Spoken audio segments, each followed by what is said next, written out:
सच की आवाज news channel, दिखेगा वही जो दिखेगा सही। महाराष्ट्र की राजधानी मुंबई में जल्द ही एक नया ब्रिज लोगों के यातायात के लिए खोला जाएगा, जिसे सिंदूर नाम दिया गया है। ये ब्रिज पुराने करनाथ ब्रिज की जगह बनाया जाएगा, जिसे नवंबर 2022 में असुरक्षित पाए जाने के बाद गिरा दिया गया था, जिसका उद्घाटन किया जा रहा है। वहीं इस पर महाराष्ट्र के मुख्यमंत्री देवेंद्र फडणवीस ने बात की है। आज 7 दिवस का रिमांड यूपी एटीएस द्वारा इन्वेस्टिगेशन के दौरान इन दोनों मुख्य अभियुक्तों का लिया गया है। इसके अलावा इस गैंग ने जहां जहां अवैध संपत्ति अर्जित की है, अवैध धन का इस्तेमाल करके, उन सभी की भी जानकारी की जाएगी तथा अवैध संपत्तियों को जब्तीकरण की कार्रवाई तथा उन्हें डिमोलिश करने की कार्रवाई भी की जाएगी।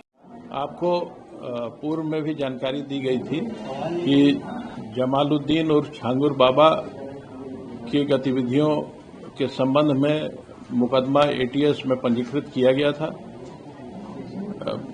5 जुलाई को छांगुर बाबा और जमालुद्दीन और उसके प्रमुख सहयोगी नीतू उर्फ नसरीन की गिरफ्तारी की गई थी। आज 7 दिवस का रिमांड यूपी एटीएस द्वारा इन्वेस्टिगेशन के दौरान इन दोनों मुख्य अभियुक्तों का लिया गया है। इनसे इस गैंग के सभी गतिविधियों, इनके मनी ट्रेल, इनके द्वारा अर्जित अवैध संपत्तियां इत्यादि की जानकारी की जाएगी। साथ ही संपूर्ण गैंग के नेटवर्क की जानकारी भी प्राप्त की जाएगी। इसके अलावा इस गैंग ने जहां जहां अवैध संपत्ति अर्जित की है, अवैध धन का इस्तेमाल करके, उन सभी की भी जानकारी की जाएगी तथा अवैध संपत्तियों को जब्तीकरण की कार्रवाई तथा उन्हें डिमोलिश करने की कार्रवाई भी की जाएगी। सर, क्या अभी तक जो जितनी भी आगे पहले जांच पड़ताल हुई है, क्या इस बात की कोई जानकारी अब तक कितने लोगों का अवैध धर्मांतरण कराया होगा, कितनी महिलाएं होंगी, कितने पुरुष होंगे, कोई आइडिया? इस संबंध में अभी कोई गैस करना उचित नहीं है, क्योंकि एटीएस इस पूरे प्रकरण की विस्तृत जानकारी कर रही है, उसमें गहन विवेचना कर रही है। लेकिन ये बात इस बात की जानकारी हुई है कि लगभग 15 वर्षों से यह गैंग वहां कार्य कर रहा था और इस दौरान इसने काफी बड़ी संख्या में धर्मांतरण कराए हैं। सर, जो एफआईआर एटीएस की है उसमें जमालुद्दीन के भतीजे का भी नाम है, सबरोज का, और इसका भांजा है शहाबुद्दीन, एक नागपुर का ईदुल इस्लाम भी है। 9 नामजद आरोपी हैं, मात्र 4 गिरफ्तार हैं। 5 की गिरफ्तारी कब होगी? इस प्रकरण में जब प्रत्येक मुलजिम के विरुद्ध साक्ष्य संकलन की कार्रवाई पूरी हो जाती है, उसके बाद ही गिरफ्तारी की जाती है।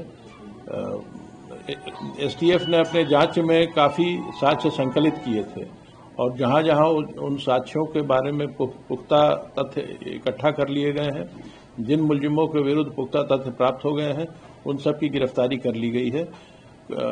आगे की कार्रवाई जारी रहेगी। सर, एक मोहम्मद अहमद का नाम है जो पूना में बैठा हुआ है। यहाँ कुछ लोग उसको राइट हैंड भी बताते हैं, लेकिन अब उसका बयान आ रहा है, वो खुद अपने आप को पीड़ित बता रहा है और ये बता रहा है कि छांगुर बाबा का मुख्तार अंसारी से भी कनेक्शन है।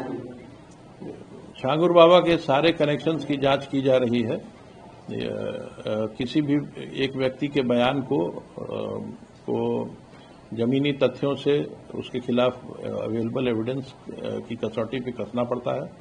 जब सारे जानकारियां इकट्ठी हो जाएंगी तभी मैं इस पर कोई स्टेटमेंट दे पाऊंगा। मोहम्मद अहमद आरोपी है? मोहम्मद अहमद आपके लिए आरोपी है? सर, मोहम्मद अहमद इस प्रकरण में नामजद है और एटीएस उसके संबंध में जांच कर रही है।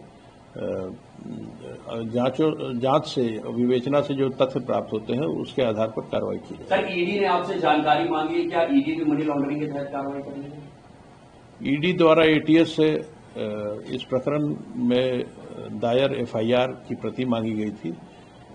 इसके अलावा और कोई जानकारी इस मुख्यालय के स्तर पर उपलब्ध नहीं है। क्या सर ये जानकारी में है स्विस बैंक में भी इन लोगों का खाता है, दुबई या शारजाह में? नहीं, ऐसी कोई जानकारी अभी उपलब्ध नहीं।